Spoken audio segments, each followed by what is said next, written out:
Hello and welcome to episode 36 of the Page One podcast. I'm Tarek. I'm Marco. Hope everyone's doing okay today. It's the weather certainly perked up a little bit. Yeah, taking a turn for the better. Everyone's hottest day in the UK yesterday. Yeah, sunning themselves. Were you down the beach, Marco? Yesterday? Oh yeah, I couldn't wait. No, in your sealed bubble. Yeah, exactly. I'm slowly easing myself out of lockdown. Nice, I think it's fair to say. Left the bedroom for the first time this morning. Exactly, yeah. If this is your first Page One podcast, thanks for joining us. At the Page One podcast, we like to speak to writers of all kinds about their writing careers, how they got into the industry, what their process is, and try and get as many hints and tips as possible. We've had some great guests on in the past, people like David Baldacci, Sarah Pimbra, Harriet Tice, Tim Levin. There's lots of authors and screenwriters there, so if you take a look at the previous episodes, hopefully you'll find some that you like. This week we've got another great guest. We've got the best-selling author Sheila O'Flanagan, who has written over 25 books, and her latest book, The Women Who Ran Away, is due out in July. We had a great chat with Sheila about how she changed from a career in finance into becoming a best-selling international author, which is a jump I think many people would like to make. It's pretty much the dream, I think. Yeah, exactly.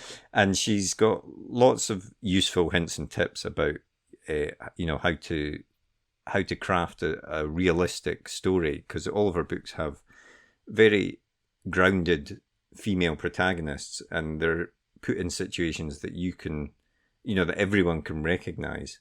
And I think that's why the books are so popular, to be honest. Yeah. So it's a great chat with Sheila. So we'll be back at the end of the podcast with a bit more chat and to reveal the winners of our recent competition. So we'll speak to you then, but we'll just get on with the podcast just now. See you then. The blank page. To some, it's terrifying, an obstacle to overcome. But we prefer to think of it as an opportunity, a blank canvas to be filled with all of the adventures and characters in our head. So how to overcome that fear? Well, we all know the best advice for a writer is write. Seriously, get words on the page and more will follow. But what about later, when you start trying to pull those threads of what you've written together? What about the character you wrote about way back at the start? Who was she again? What was she carrying? And where did she leave the MacGuffin that she now really needs in the third act? Think about all those top thrillers you like to read, or that amazing drama you just watched. What did they all have in common? Structure and planning. As aspiring writers ourselves, we've tried many different methods to try and organise all the thoughts about the stories we want to tell. We've been there searching for a piece of scrap paper to note something down, or making a quick note on our phone in between meetings. Or sometimes we'll make a note in whatever notebook we're carrying, or a document on our laptop so we don't forget that great idea. Let's be honest, it can all be a bit messy and it's easy to lose track of everything. And that's when we realise it's not just the story that needs structure and planning, but the way we gather all of our thoughts about it as well. And so we made Page One. Page One is more than just another notebook. It's a place to put down all your ideas for your latest project, divided into easy-to-use sections that will help you plan your story, so that when that blank page comes calling, you're ready to answer. And then afterwards, once it's written, we realised you need to plan how to let people read it, so we included a section relating to submissions. Each one is designed for one project, whether you want to write a book, screenplay, a comic, or any other kind of story. We truly believe that when you use it, it will help you get to the main event, writing your story. So we hope this helps. We can't wait to read what you come up with. And remember, every story starts with page one.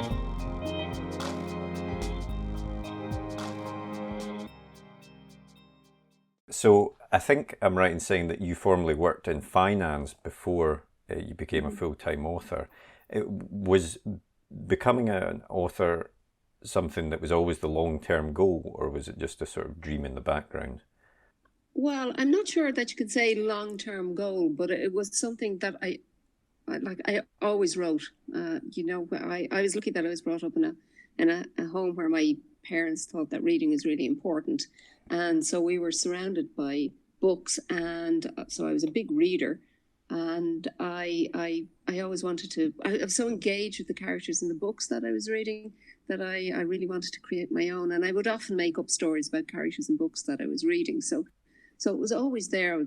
You know, I liked reading. I liked in school. I liked my English lessons. I liked writing stuff. But you know, we're talking. Well, at this stage, you know, we're talking a long time ago, and the idea for me that an Irish woman would be a published author and have something published outside of my own country was almost like a pipe dream. So I kind of hoped that one day something would be published, but I was never, you know, you can't be sure of that. And what is it that led you to sort of take those more formal steps into trying to become published then? I think it was in your 30s I read that happened. Yeah. Well, like I said, I'd always written bits and pieces, and I was very involved in my career in finance, but it wasn't what I wanted to do for myself. I mean, it was a job basically. But one of the guys that I worked with also had this home study institute for people who were studying for banking exams, and he asked me, because I did have this kind of fame for writing things within the bank, within my bank and within the financial services areas that I worked, that I could write good memos and I could write, you know, very comprehensible things about difficult subjects. So he asked me if I would have a look at what they'd done, and if I could maybe update it or rewrite it or something. And I looked at it, and it was fairly incomprehensible. And took me a couple of weeks, but I rewrote it. And it suddenly occurred to me that I had one of the reasons that I hadn't kind of pushed for writing my novel, you know, was that I was always saying, well, I don't have time. I'm too busy. I can only write little short bits. And then I said to myself, my God, you've sat down and written something about something that is so boring and so awful, and yet you made the time to do that. So really, it's just an excuse. Saying that you don't have time is actually just an excuse. And it's also, I know this sounds a bit mad, but saying that you don't have time and giving you an excuse is also sort of putting off the feeling of doing something that you really want to do, but that you might fail at. And I think that's the thing that we're always afraid of, is that you pour your heart and soul into something and then people will just go, what's that all about?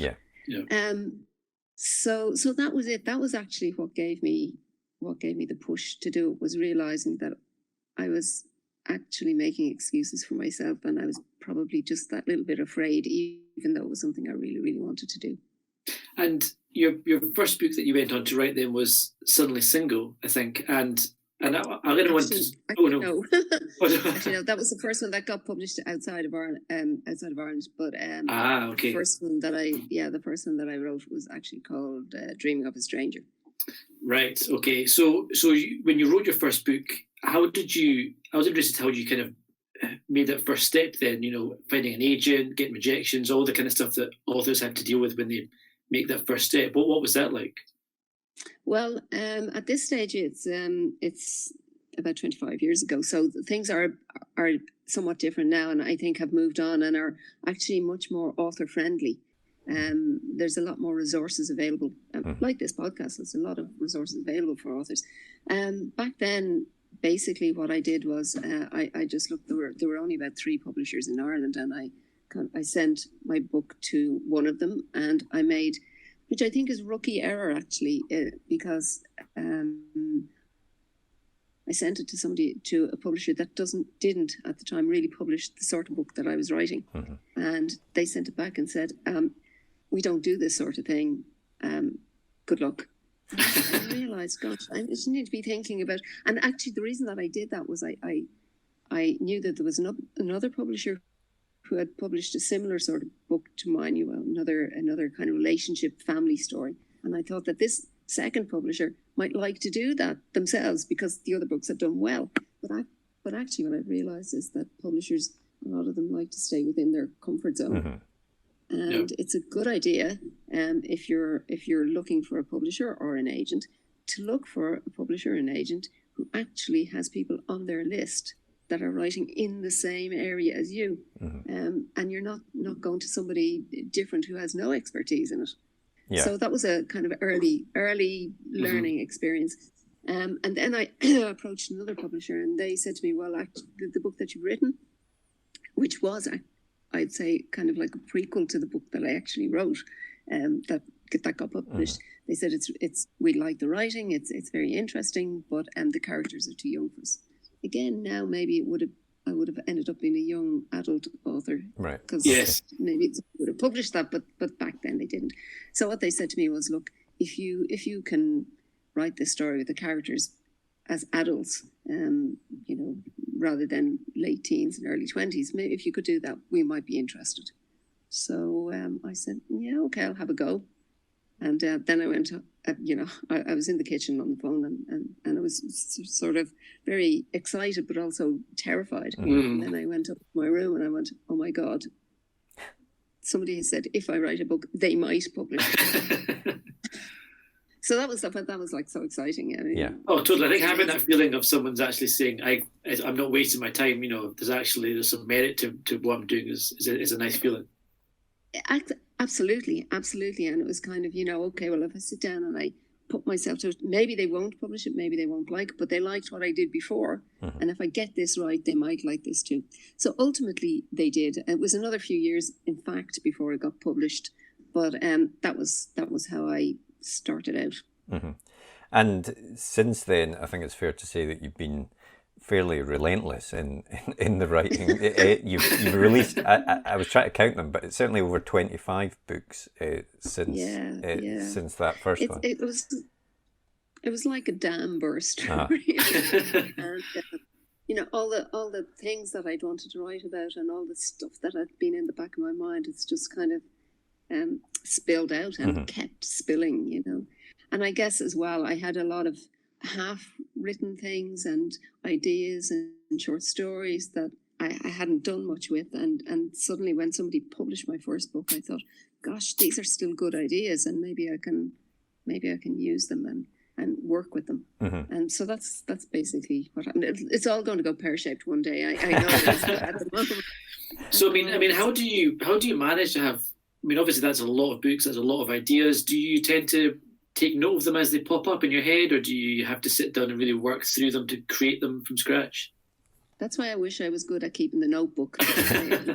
I do actually sometimes I have great ideas, and I have them just before going to sleep or something, and the way you're meant to have the notebook by the side of your bed, and of course I don't. And then the next morning I think, what was that brilliant idea? I can't remember it, but I think really, probably you would know yourselves, I think people who write are very interested in other people, and you're interested in what makes them tick, and you're interested in why some people act certain ways or some people react differently to other people. And so those kind of influences and those kind of thoughts are always going around in your head. And then maybe you see something or you hear something that triggers one particular thing, and you say, yeah, I really want to write about this. This is the one I want to write about this time. And oftentimes for me, I find that when I'm writing a book, other ideas come to me, and I know that they're not right for the book I'm writing, but they might be good in something else.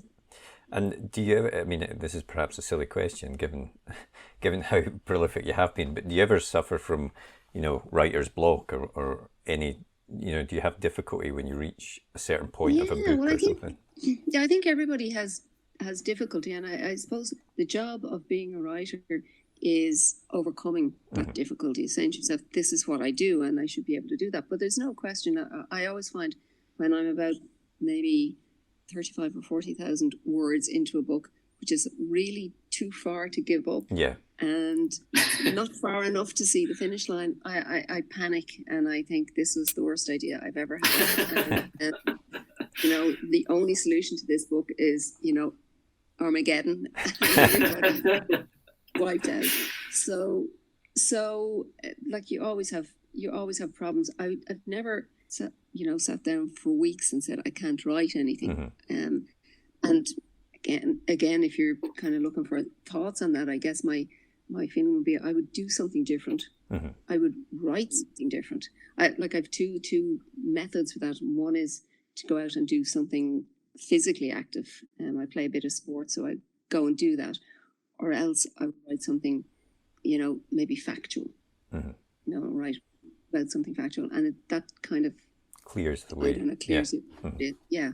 Because sometimes you are too close to it, and sometimes you just need to step back and give yourself breathing space. It's remarkable, actually. Sorry, Tara. I was just going to say it's remarkable that we've spoken to a lot of authors, and it does seem to be around that 35,000, 40,000 word mark that everyone seems to have that sort of panic of like, I think that's when you suddenly have all the self-doubts and you think to yourself, oh no, this is not good enough and it's not working out the way I thought, and I had this brilliant idea and I'm not doing it justice. And I call it locked room. I kind of feel all my characters in one room and I don't know how to get them out again. Yeah, I think in some ways it's quite reassuring almost to know that it's almost part of the process, that kind of feeling of like, oh, I do not know what I'm doing. This is, because as you say, you have an idea in your head, but that's the finished item. That's when you've done your redrafting and you've cut away and you've finally honed it. It never comes out first time on the page like it is in your head. Never. And, I think that's actually probably good as well, because you have something in your head, fine. But, when you start to write and the characters develop and the story develops, it moves away a lot of the time from the original idea. But I think that's a good thing because it's the story has taken its own path, and okay, from time to time you keep having to nudge it back to a particular way. But I think the creative part is that the story and the characters take on this life, and they start pushing you, and you pushing them. And I think you have to let that happen. Yeah, that's for me. That's one of the most exciting bits of writing is when you suddenly find your characters doing or saying something that it's almost you weren't expecting them to do it, but it takes you off on a new path, and it's when they start to become sort of real in your minds, I think, when that sort of thing happens. And I think we've had that moment where you're trying to force a scene and it's just not working, and then it's because you kind of realise he wouldn't do that, or she would do something different, and that's why it's not working, because it doesn't feel true to the character. And it always does work better when they're true. And that's very true, because I remember one of my early books, and it was the first time it really kind of struck me. I had, from the very start, I had a particular scene in my head, and I thought, this is a great scene, and I really liked it. When it came to the point of writing that scene, the character had moved on from doing what I thought that she would do in the scene. And I thought, oh my God. I wrote it anyway, and then I said, okay, this is wrong, and I have to cut this. And it was devastating on the one hand, but on the other hand, it was, well, that's what happens. Yeah, it's what's best for the book at the end of the day. Yes, exactly. And so do you spend a lot of time planning out your stories, or do you have just sort of a rough guide in your head before you actually start writing the thing proper? Yeah, I'm a terrible planner. Okay. I don't... somebody said to me before, are you a planner or a pantser? Yes. But the one thing I do is before I start writing a novel, I would spend at least 6 weeks, if not more, thinking about it. Before I start to do anything at all, and I'm thinking about the characters, and I'm having, I'm envisaging scenes in my head, which is how you sometimes get a scene that you end up junking when you start to write. But I'm kind of envisaging what the journey of the book is going to be like for them, and so I've done a lot of I wouldn't say planning, but getting to know them before I start, and I have a few ideas about where the story should go, but they are pretty vague. They are pretty vague, and then as I start to write, I may hit all those points, or I may not. So does that mean that you essentially have to do quite a lot of drafts because you kind of doing as you go? Does it tend to mean more drafts afterwards? Yeah. Although I'm the kind of person as well who I will write. I usually start off and do maybe about 5 chapters. And I don't go back. I don't look at anything, and I get the 5 chapters. And when I have that done, then I look back at it. Right. And I kind of say to myself, okay, what am I trying to do and where is it going? And so I'll redraft those chapters. And then after that, it's a kind of a 2 and 3 chapters forward and then redraft. So I never have one huge manuscript that I've never looked at it the whole lot from beginning to end and then sit down and look at it and start again, because I don't think I could. I think there would be too much work in doing that, but it's a kind of a 3 steps forward, 2 steps back process. Yeah, that's quite an interesting way of doing it, when you're always checking to make sure how things are going, and I suppose it's not too much work to have to rejig 10,000 words or so if you need to. It makes it easier. But I think it also keeps on reinforcing the characters in your head. So as you move on, they definitely don't do something that's out of character unless you want them to. And sometimes I've read early drafts of books, and I try not to do that very often because I find it very confusing. But not of my own work, of other people. Yes, there's a lot of jumping around, and I think it's really hard to fix that. And it's like, at the end, the character has changed into somebody else completely. And I feel that if you work in a kind of a backwards forwards way, you stay into the character the whole way along. It works for me. It may not work for other people. No, but it does make a lot of sense, that especially if your book is plot heavy, it could be very important to do that, because otherwise to try and fix something away back at the start can be very difficult if you've then written loads after it. Well, it's a kind of interesting point about plot as well. My books are very character driven, but there is a plot. There's a plot as well, but they are character driven. I remember once reading a book by a person who was not an early draft, but it was a published manuscript, and it was very plot driven, and the characters just didn't seem real. And I asked him how he had gone about writing it, and he said that he had done an Excel flowchart about how the thing would work out, and he stuck to that, and that was the problem. The problem was he'd done a particular flowchart and stuck with it, even though you're kind of thinking there are things happening here that should change the course of this plot. Yeah. And it was an interesting thing for me, it made me feel quite happy about my lack of planning. I mean, it's true. I've definitely found there's times when I'm writing something like a novel length, and you get feeling near the end, and suddenly you think, the character's now clicked, and that's who it is. And you do have to go back, and it is a massive job saying, okay, that is not who they are. They wouldn't do this, and you do end up thinking this whole plot strand doesn't work anymore. And so I really like the idea of going back every 15,000 words or so, and just checking in, making sure everything's still working. And so I like that a lot. Yeah. Good. and you're speaking of your characters. I mean, all your books centre around female protagonists, and they're always, I think, in real, recognisable real life situations. They're things that regular people can imagine very easily, I think. Is it important for you to write books from that perspective? I don't know when you broke into the market if there were that many books that did that at that time. Well, I mean, certainly at the start, when I was, when I was sitting down and saying I wanted to write books, I did want to write books with female characters and fairly ordinary female characters. I felt, and I've always felt, when you look back over even great literature, that very many of the female characters were side characters. They were add-ons. They were somebody's wife, or they were always being described as somebody's wife or somebody's mother or somebody's girlfriend or somebody's daughter, and they weren't telling their own stories. And certainly at the time that I started writing, there were very few stories about women who were not in kind of this more subservient type of relationship. There were very few stories about women who were going out and having to go to work and juggle family and juggle children and do all those things that people do every day.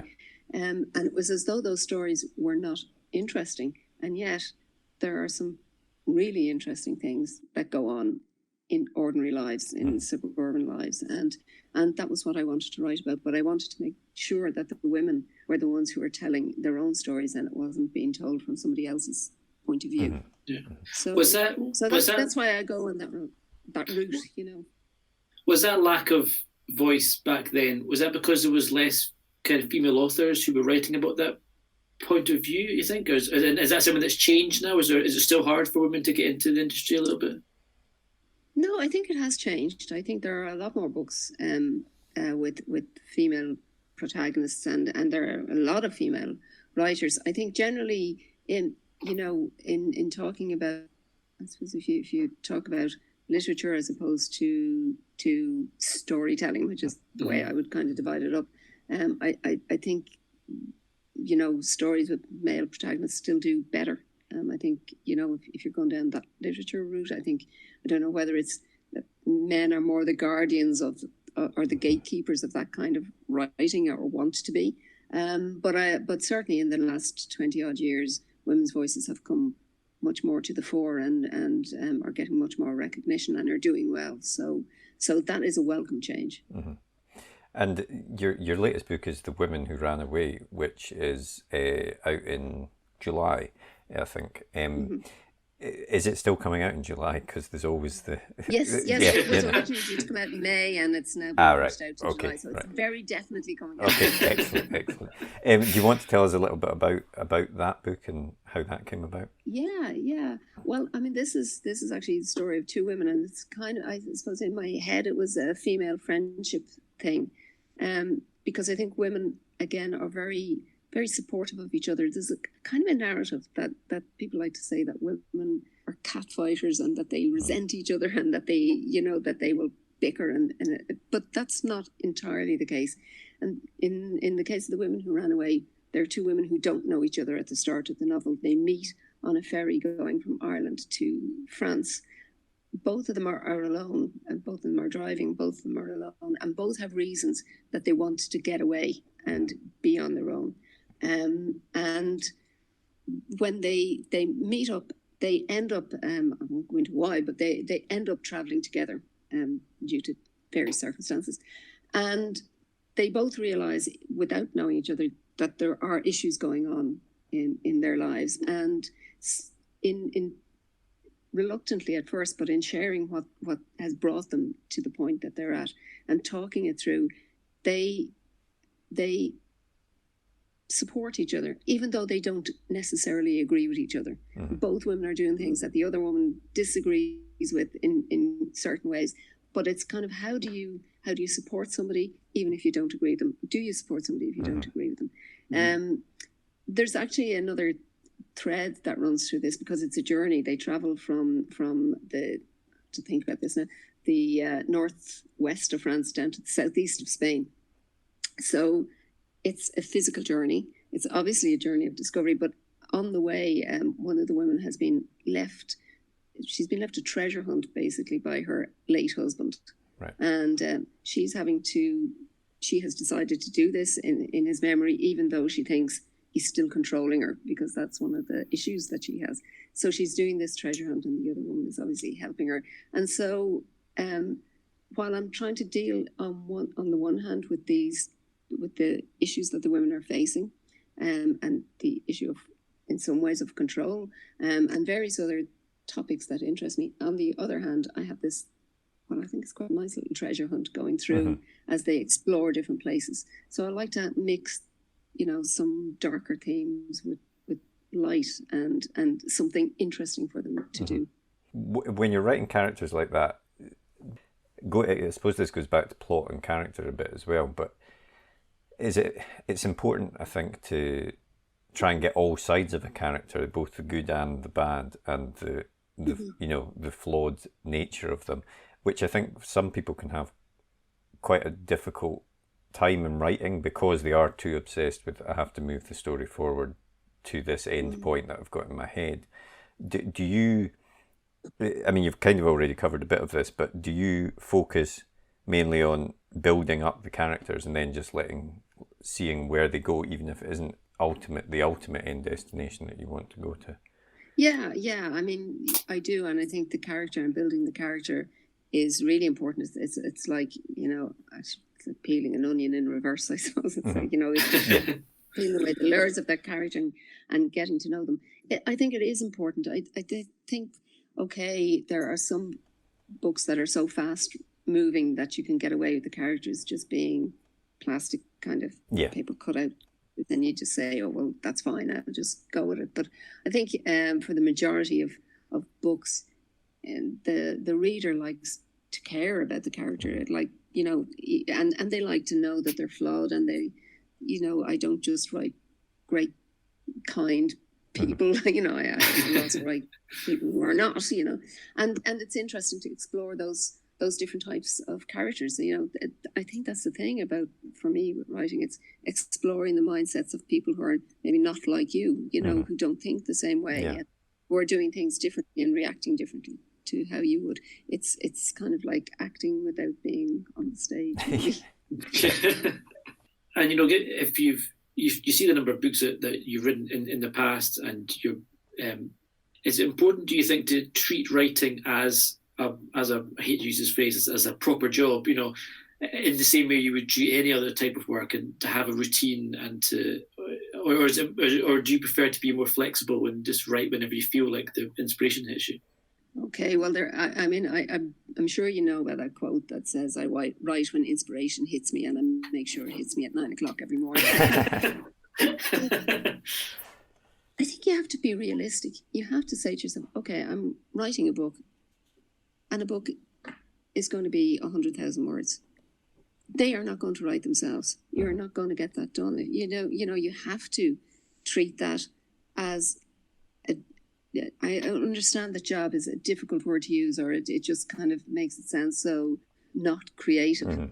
But the creative part, I suppose, there are two creative parts. One is that you've thought of this idea. And the other part about that's the creative stuff. The other creative part is getting it down as well as you can. Bringing your idea to the page the best way you can. Mm-hmm. Sure, there's a lot of it that's what I would call technical afterwards, when you're looking at the rereading and redrafting and doing things like that. But it is creative to sit down and write and just let it flow, but it's not going to happen by itself. And you have to say to yourself, as I did, like, when I was doing the mm-hmm. manual initially, okay, this is something I have to get done. Mm-hmm. And when I took that on board for writing a book, I said, okay, if I want to get it done, I am going to have to sit down for a certain period of time. Maeve Binchy, the late Maeve Binchy, who I knew, although not very well, but I met her a number of times. I remember her once saying that if you wrote a page a day, you'd have a book written in a year. And that broke it down into a really, accessible thing. Mm-hmm. So because you say to yourself, well, a page a day surely that's not too difficult. Obviously, sometimes a page a day is actually crucifying. But, it kind of made you think, yes, you have to allocate time. That's what it did for me. It wasn't that a page a day, but I said, you have to allocate time. So, I do try and allocate time, but within that, I would be flexible. I don't say that it has to be 9 o'clock every morning, but I say to myself, I need to do 2 hours this morning. And they could be 9 to 11, or they could be 11 to 1 or something. You know what I mean? I can be flexible within that, but I also say I need to do a certain amount. Another thing I do, which may help people, when they're kind of feeling a bit daunted by the amount of words or what you're trying to do, is I tend to write in scenes rather than getting obsessed about the word count. So I'll say to myself, today I'm going to, maybe say the women who ran away, today I'm going to deal with their journey from La Rochelle to Bordeaux. Mm-hmm. And I'm going to deal with that part of it. And that could take 500 words, it could take 2,000 words. If I do as much of that part of it as I can, then I'll be happy. And within that, maybe I'll kind of look at a bit where I'll say, okay, this is where they are in the cafe, or this is where they are here. Mm-hmm. And so I take that and I say, okay, let's work on that bit in the cafe. Let's get that down and see how it goes. And so if you do that and you set shorter targets for yourself, or easier targets for yourself, then you get to see in the cafe, you say, okay, that's still part of this journey, and now I can do the next bit. Yeah. And it makes it easier. Yeah. And I think as well, is it not true if you've done like a little scene like that and you find it's clicked well and you're in the flow, you probably want to keep on, probably end up writing perhaps way more than you're planning to. Yeah. Absolutely. And, because it gives you that push each time to move ahead. And I think that's the thing that you need as a writer is that impetus to keep going. And because it is hard, it's hard even just physically sitting down in front of your laptop and typing all the time. It is difficult. So leaving aside the creative part of it, the physical part of it is tiring. So you need things to push yourself on and motivate yourself. But you also do stuff out with the writing as well, because I think you spend a lot of time helping people with their literacy. I think I read you've worked on various TV projects to help people struggling with reading and writing. And you're a board member of Fighting Words, which is the centre founded by Roddy Doyle. Is that important to you as the writing, to try and help others as well? Yes, I mean it is. And I guess one of the things that I always found when I was listening to people talking about literacy and helping people to read, they were always saying, oh, well, you need to be able to do it to read forms and fill in forms and do things like that. And that's absolutely true. But what I tried to take with me to those scenarios was, it's a joyful thing. Reading for pleasure is a joyful thing. And, you don't have to say to somebody, okay, you're doing this because you need to do it. Let's say you're doing it because you will enjoy doing it. Once you've cracked this, there's a whole world open to you, and it has been great. I mean, one of the fantastic things out of the literacy books that we did was a letter that I got from somebody who said that my book was the first book he had ever read in his life. Wow! And you just think to yourself, oh my God, yeah, that was amazing. Like it was such a great feeling. And so when I'm looking at this literacy, I'm saying to people, look, there's a whole area that's closed off to you, a whole area of joy and enjoyment.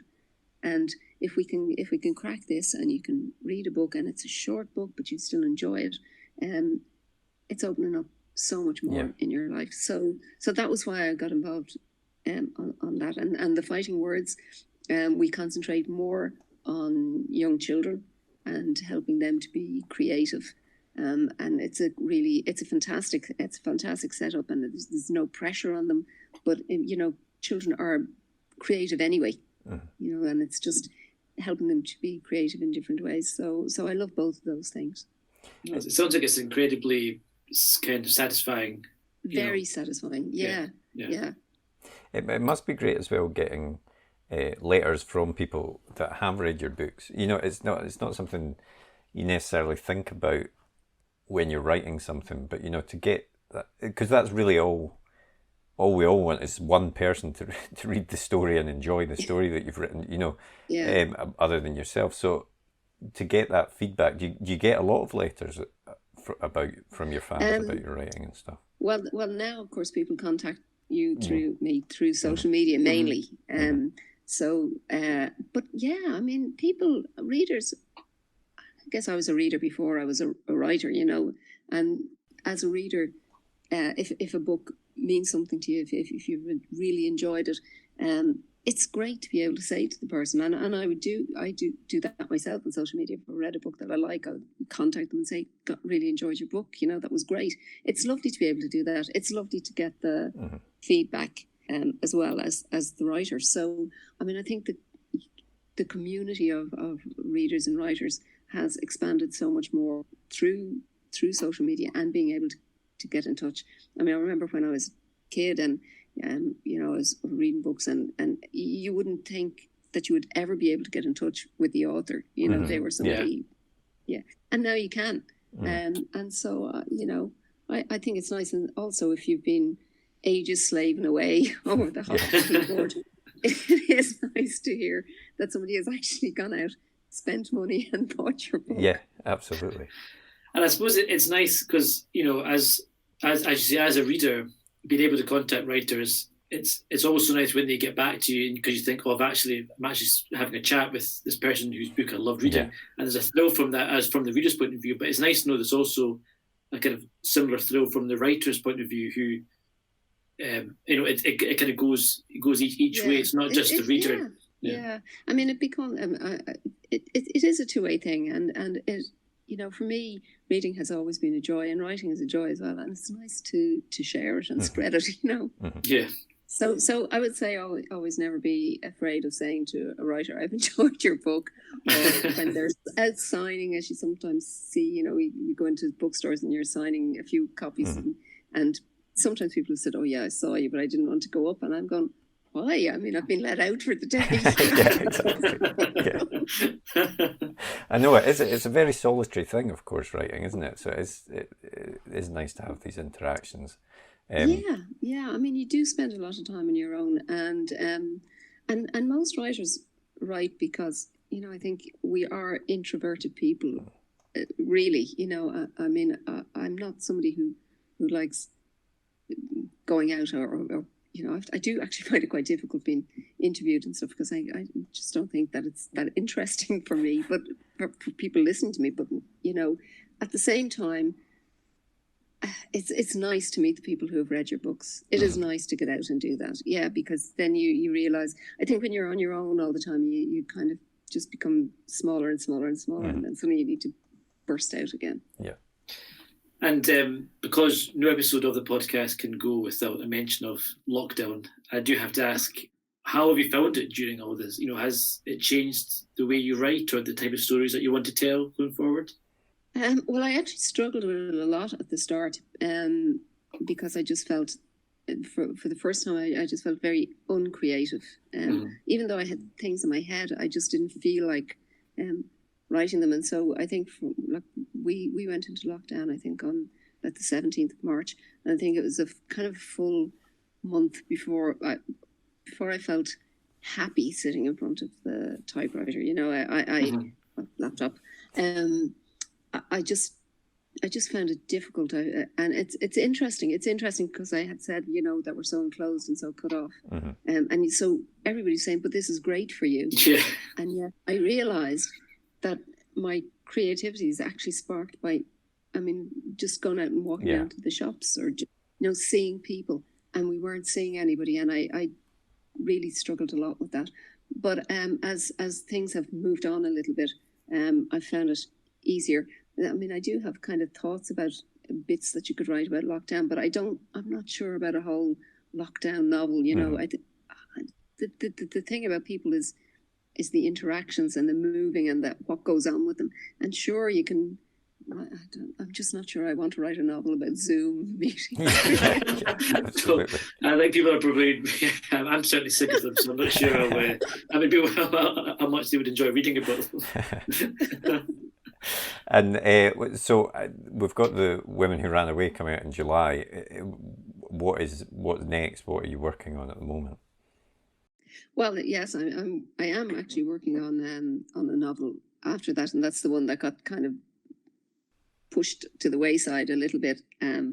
But again, you know, I would have a female protagonist, and I have quite a lot of ideas about what's happening to her, and she's kind of, I guess, you know, the sort of person that people look at and despair somewhat, and so there's always something, you know. I think what happens to me, there is always something. Like I said, when I'm writing one book, I think of an idea for another book, and it just happens, and I'm kind of keeping my fingers crossed that it will continue to just happen, and hopefully then, you know, I'll be able to get back, because obviously our work with Fighting Words has been distant as well, and hopefully we'll be able to go back and do things more face to face there as well.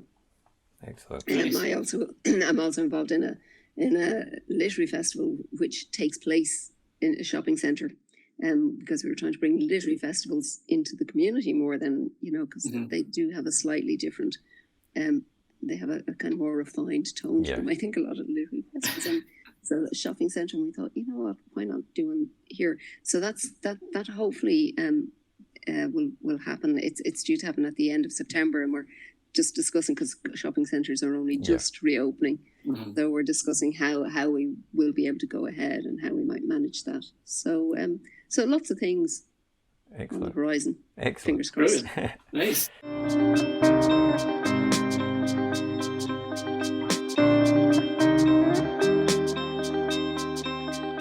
What was the last book that you read? The last one, oh gosh, I wish I had thought of this. I'm actually reading, I've almost finished, so I'll call this the last book I read. Big Girl, Small Town. Right. And oh gosh, Mairead Gleason. Sorry that I can't remember.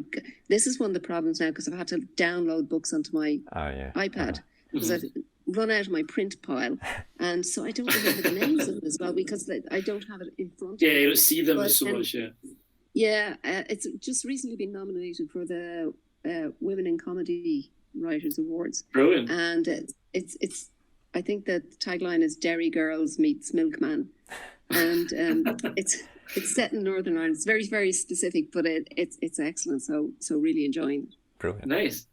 TV show. What was the last show you watched? I am watching Das Boot. Oh, cool. Sky Atlantic. It's brilliant. Do you know what's really interesting? That it's like there are parallels to today, you know, in terms of looking at bad things happening and good people staying silent. Mm-hmm. And so there are just some kind of quite stark parallels, but it's excellent. And if you're not watching it, I recommend it highly. Excellent. And what was the last film you saw? The last film I saw. I'm not really. I've kind of got very much into the episodic TV dramas now. Yeah. And I think the last film was probably something that was on the TV that I wasn't really watching. So I haven't been out to cinema, obviously. So it was probably something like Frozen 2 or something.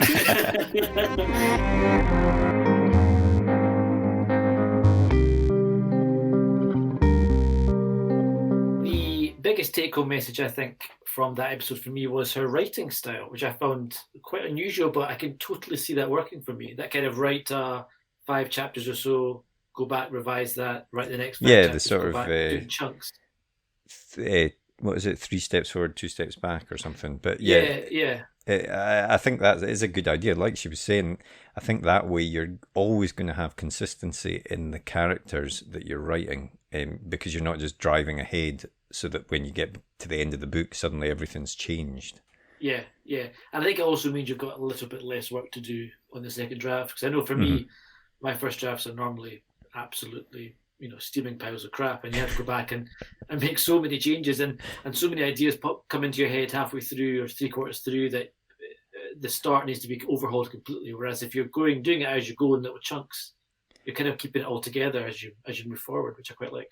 Yeah, I think that's right. And it's going to be an easier thing to deal with, the revision process. Even when you do get to revising the whole thing, it won't be such a bigger task. So thanks very much to Sheila for coming on the podcast. Really nice chat. We really enjoyed that and thought it was full of useful hints and tips, and hope you did as well. We have recently run a competition for one of our previous guest books. Thomas Welsh kindly gave us 2 signed copies of his book Anna Undreaming, and also we threw in a couple of our page 1 notebooks. So it's time to draw the winners for that, Tarek. So do you want to let people know Let me just get who has won? Tombola spinning up here. Let's see. So the first person who has won a copy of the book and the page 1 notebook is at Graham Moody D. Congratulations, Mr. Moody D. Excellent. And the second one?